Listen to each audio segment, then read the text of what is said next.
నేను నాకెందుకులే అని నా సినిమాలు నేను చేసుకుంటున్నా.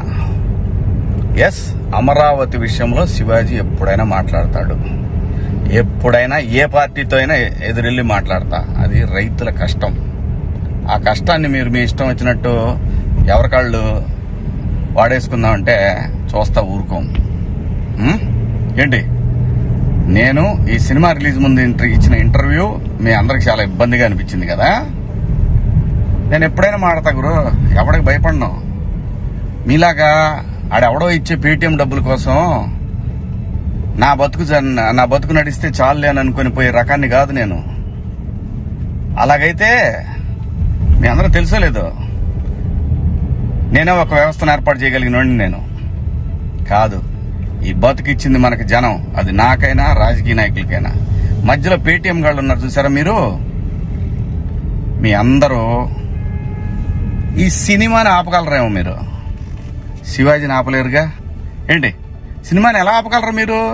మొత్తానికి ట్వీట్లు వేసి ఇన్స్టాలో మీ ఇష్టం వచ్చినట్టు రెచ్చిపోయి సినిమాకి కొంతమంది ఇక్కడ రెగ్యులర్ గా రివ్యూలు ఇచ్చే వాళ్ళతోటి రాపిచ్చేసి కింద కామెంట్లు పెట్టిచ్చేసి, ఒకడైతే వాడికి ఒక 100K సబ్స్క్రైబర్స్ ఉంటాడు.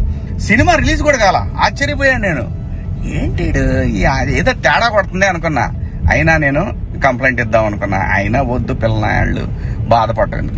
కానీ రే, పేటీఎం బ్యాచ్ నన్ను తగులుకుందాం అనుకుంటే మీ ఓడికే ప్రమాదం. గుర్తుపెట్టుకోండి, నేను జనం కోసం బతికే మనిషిని, జనం డబ్బుల కోసం బతికే మనిషిని కాదు.